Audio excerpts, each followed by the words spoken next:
And if I do vertical and horizontal alignment, it'll put those objects right on top of each other.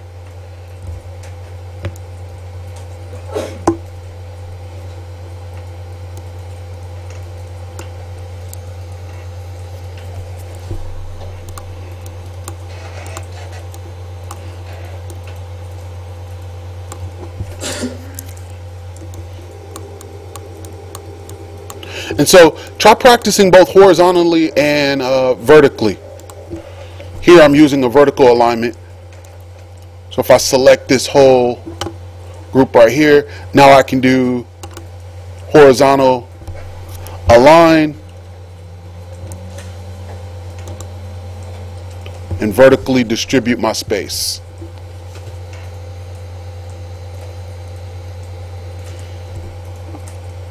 So do align and distribute.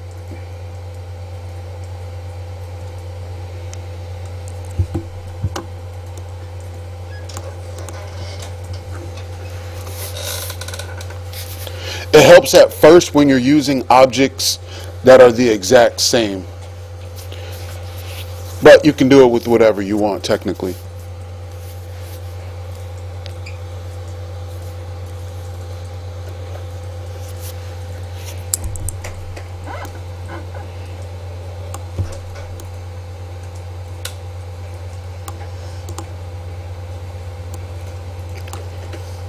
Okay, last thing, take a look up at the screen.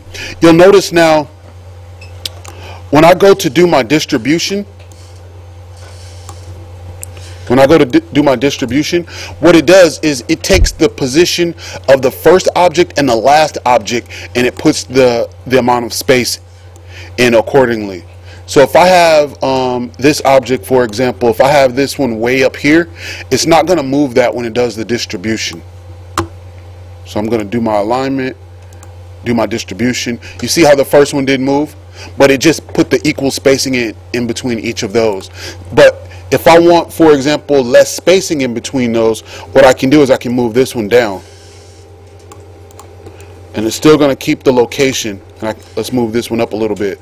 It's going to keep the location of the first and the last one and distribute the spacing in between those. You see that? So now it's really tight in between there.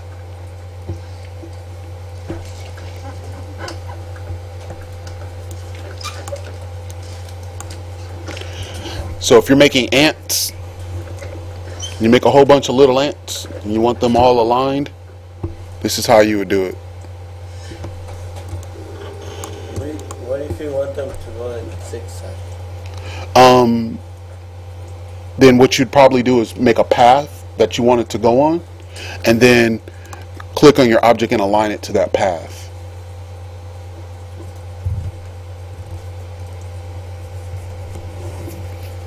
That's a good question though.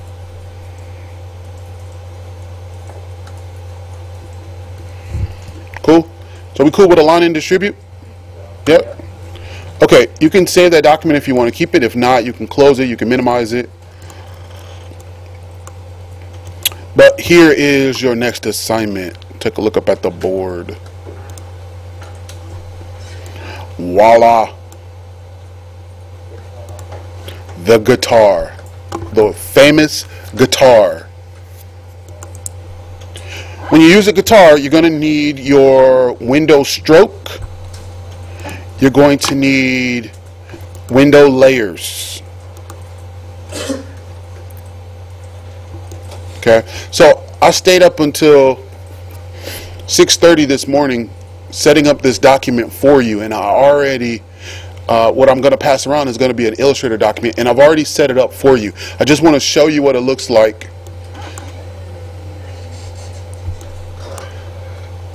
So when you get the Illustrator document, you'll be able to thank me later. All right. So what I've done is I've made two layers. One layer I've called it trace, and you'll notice it's unlocked. So whenever you trace an object, you never want to trace on the original picture. Okay. If you trace on the original picture, and I'm going to unlock this to show you. If you trace on the original picture, here's what happens.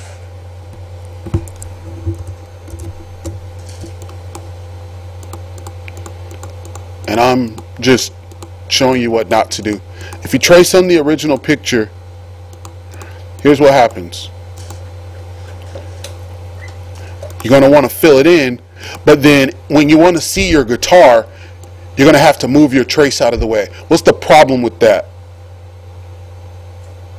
What's the problem with moving the trace out of the way? You're not supposed to get it out of the line. It gets out of alignment, doesn't it? You're never going to be able to get that exactly back where it needs to be. Okay? But if I put my trace on a new layer and call it trace, and I lock my picture, now here's what I can do if I want to see my guitar. I can just click on the toggle visibility button. See that? The other thing I did wrong when I traced is you never want to have a fill over your the shape. You just want to trace with lines right now, and that'll help you see the guitar still. You see that?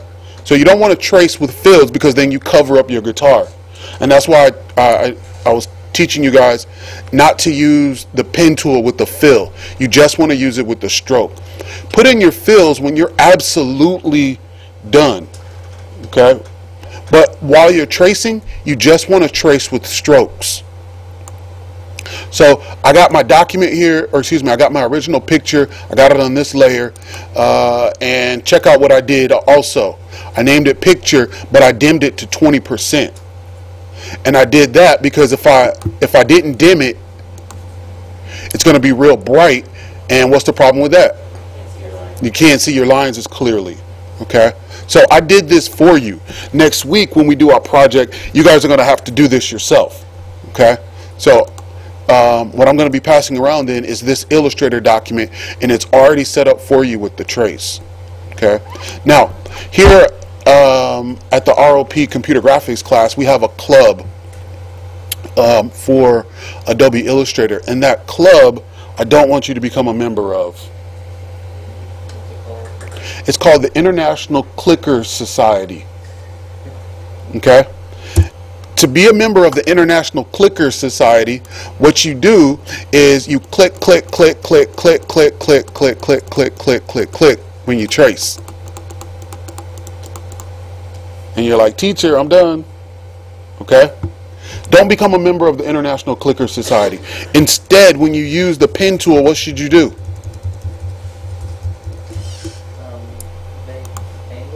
Make angles and curves. Right? So what I suggest is that you zoom in. Zoom in as close as is comfortable to you. The closer you zoom in, the smoother curves you're going to be able to make. And I chose this guitar on purpose because it forces you to make curves. There's no choice, is it? Okay? The other reason I chose it is because it has a lot of detail. Now, I'm not asking you to do all this marble work inside of here, but you'll notice there's some are these hearts or triangles? Okay, I do expect you to do those. The detail here, I do expect that as well. But don't become a member of the Clicker Society. Click once for your first point, and wherever you see the angle change, that lets you know that's where the second click can be made. So I can go probably down to like right here. If I go over here, the angle changes too much and it's going to leave that gap. You see that? Yeah. So instead, choose a place a little bit closer. Like right there. You can match up your angle correctly. Now, hold down your Alt key. Let me move that out the way. Hold down your Alt key. To readjust your angle, all you got to do is drag that angle. See how I'm doing that? It's not messing anything else up. Drag that angle right back into the anchor point until you see your cursor turn white. And that lets you make another curve with a different angle. Ooh. Now we're cooking. Hold down Alt, move it around. So you're going to use your Alt key a lot when you use the pen tool. Set your angle. Let go, hold down Alt, drag that anchor point back up into the middle. Okay, so when you're tracing, the rule of thumb is try to use as few clicks as you possibly can. The best tracings have the fewest clicks. So instead of clicking like right here for the what is this called? That's the neck. Is that the neck of the guitar? Okay, instead of just clicking right here and then clicking here and then clicking here, why not just go all the way down here as far as you can? You see that? I probably need to zoom in a little bit closer for this part.